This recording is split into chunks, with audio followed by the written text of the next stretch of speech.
Hey everybody, Andy over here at Get Your Meat. Hey, today we're going to talk about getting your deer ready to go to the butcher, kind of cleaning it up and everything. Because, you know, hair is your guys' worst nightmare, but it's even worse on a butcher. It transfers onto knives, it transfers onto the tables. It just makes a mess. We can do, the best clean job in the world, but if there's hair stuck to the table, as soon as we go to move that steak or something like that, well, now we got to go back through and we got to pick through it. So today we're just going to kind of show you guys something that you can do in your garage. You can do it out in the field. Anything that you want just before you take it into a butcher. Again, this is another video that my buddy Jim Huntsman over at the Western Huntsman wanted me to do. And there is some videos out there on YouTube and stuff that kind of go over using some of these methods. But today I'm going to show you how both of them look and kind of the technique on using some of these methods so that you're not destroying some of your meat. So you can see here today, we've got this micro torch, which you can buy these things everywhere. I think even in a lot of grocery stores have them. You can find them in an electrical department. They're just a little small butane micro torch. And then we're also going to use, on a different quarter, we're going to use a bucket full of iced water. Not tap water, or not just regular water that's cold because you think it's cold. No, it has to be iced water, and that's for the pH on the animal. You get a lot of these butchers and stuff out there that don't want you to squirt it with a hose. Well, this is why. When you squirt it with a hose, it kind of raises the outside, the ambient, or I can't remember the right word for that, but it raises the temperature and then it starts messing with the pH, and that's where things start going a little wonky with your meat. So it is very important that your water is iced down. This has been chilling. Of course, we are in a cold storage right now. You can see my breath coming out. It is cold in here, but still we've got ice in there. We want to make sure that water is cold. We're looking for about 35 degrees, if not colder. And then, the dollar store has these little scrub brushes. They're semi-stiff bristle. They work really good for kind of gripping that meat and kind of getting rid of things. So this will be, we're going to show you one with the pocket torch, and then we're going to show you another quarter with the ice water. I used to use a pocket torch all the time, but when you get really hairy, nasty things like this is unacceptable. It takes 5 minutes to clean this. You don't need to come in here, and this is exactly why I want to do this video, to just kind of show people. This gentleman, he never shot a deer before, so he didn't really know anything. So hey, I took it in, kind of help him out. But we're gonna just kind of go over, some different techniques here. So today, right now, we'll start with the pocket torch. This pocket torch has those stupid little safety things on it, which I hate. But go ahead and get it lit. So you can see here that my flame isn't real long, but it's not super short. And the reason behind that is my heat actually comes to about right here. And that's about where I want it to be. I don't want to have to stick this thing clear up into the meat. And I don't want to have to stand clear back here and try to do things. So right now what we're going to do is, because I know this is going to take a little bit of time with this pocket torch, because this thing is so hairy, I'm just going to kind of show you what to do with this torch. So you can see here, I don't know, 4 or 5 inches away, and you can see that the hair's not really doing anything.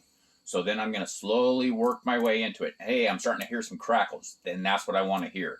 I want to see that hair start kind of flipping around out of there. You can see that hair starting to kind of wilt a little bit.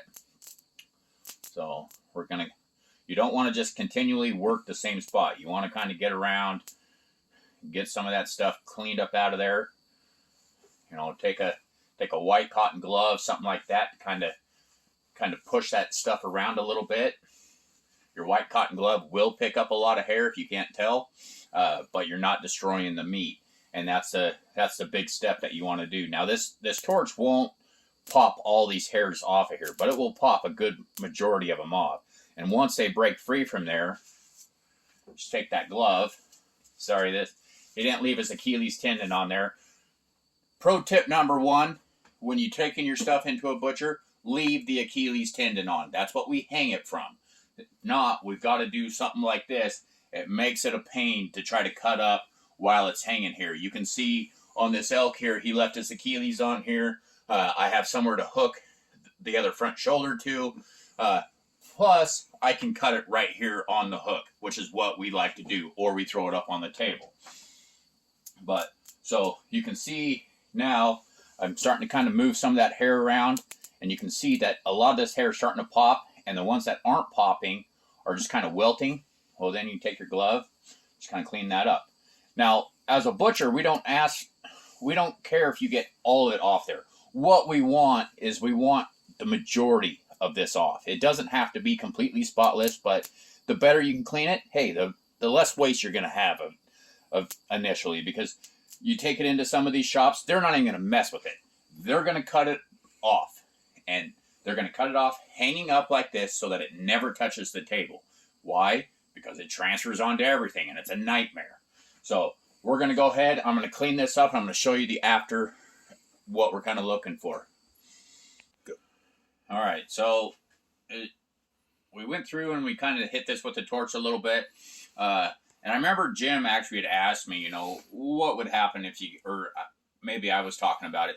One of us brought up what would happen if you got a little too close, you know, and what's the danger in there. So what I did, I didn't get super close, but I just kind of wanted to show people this is what starts to go wrong, or is a warning sign that you're getting too close. So you can see that obviously we got some fascia and some sinew right here, and it's nice and smooth.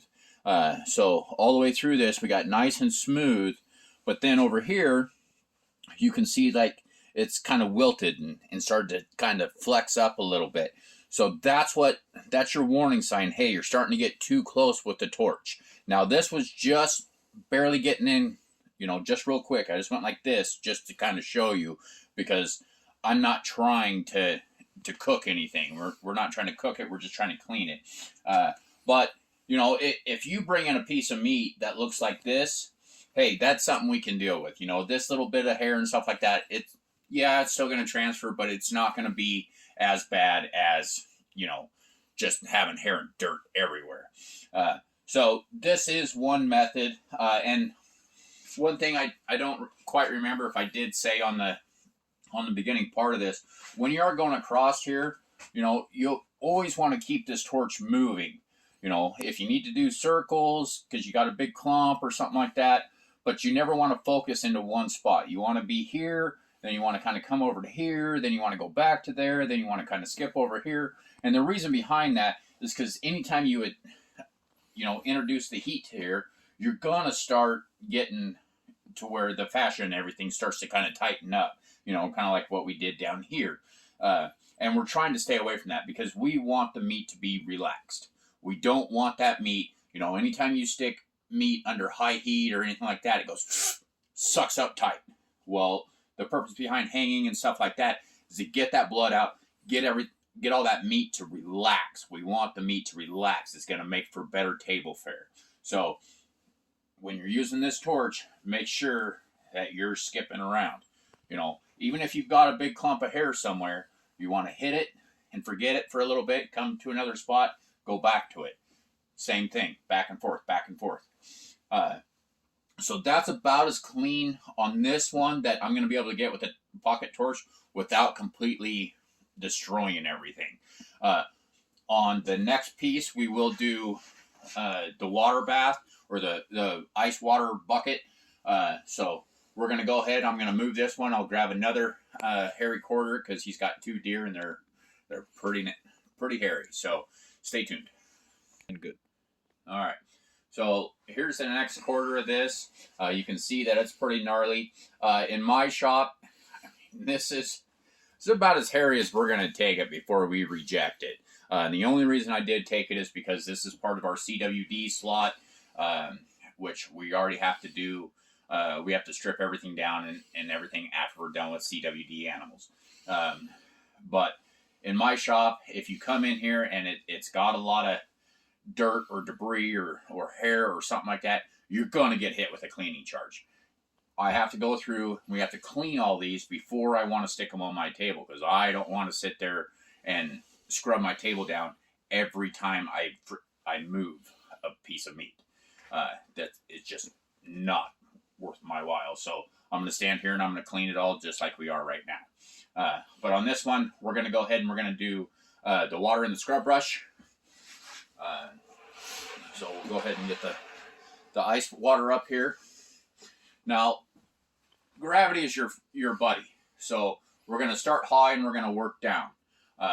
We're going to try not to do circular motions because we're not trying to rub that hair in there. We're going to go down it. So as we go down, we'll remove it. Then again, like you're painting a fence or something like that. That's what we want to do. And we want to make sure that this is good and wet.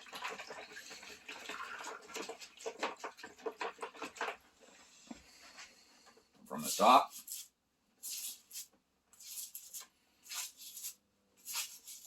You can see here that he's actually got pieces of hide and stuff still attached. But you can see that the hair is coming off. But fill your bristles up. Get those out of there. Because what's the point of cleaning a deer if you're not removing the bristles that are just going right back onto it? Get those out. White cotton gloves are the best thing for doing this kind of stuff. We'll kind of get worked into some of these crevices here. And you can see that the water kind of starts dripping down, and that on this particular piece, you know, it's been sitting in the shop for a few days, so it started to kind of harden. So we're actually trying to loosen some of this hair up, but you can see like a big clump of hair right here. So I'll go ahead and clean this brush out.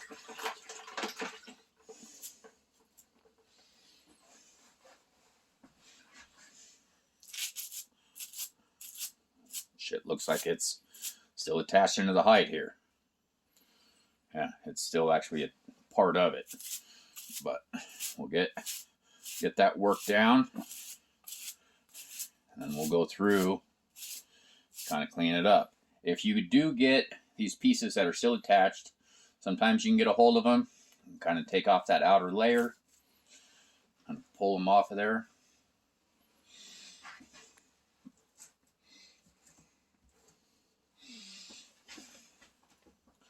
Or you can grab a knife, find one.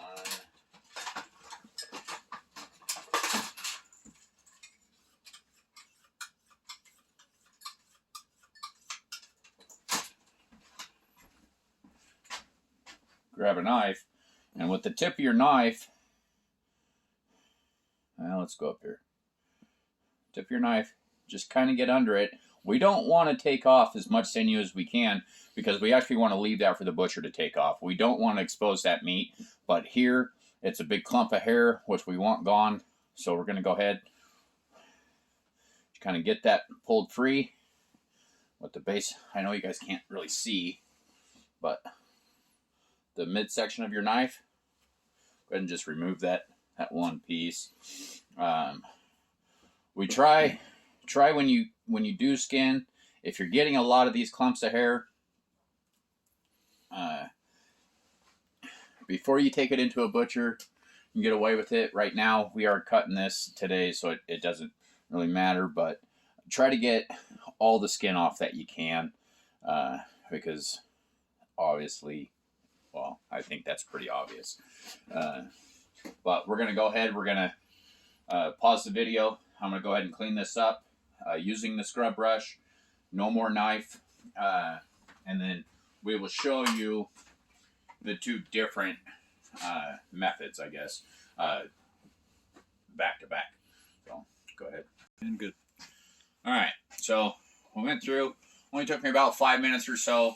There is still a lot of hide and stuff still attached to this, but you can see how dirty it was and how dirty it is now just by taking 5 minutes and cleaning it off. That 5 minutes per quarter, so you got, what, 20 minutes? That's going to save you $45 if you come into my shop, which unfortunately, is going to probably go up because I get my mother-in-law to clean these, and she expects a raise now. So don't bring in hairy animals. Just kidding. Actually, no, I'm not. Don't. It's so much cleaner and faster if we can just get to doing what we're supposed to be doing. But so this is the one we wash with water.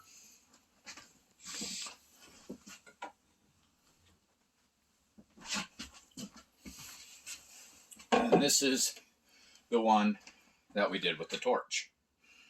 So either way, it gets about the same results. I personally like this way a little bit better. It does help with the wiping and everything with your one glove.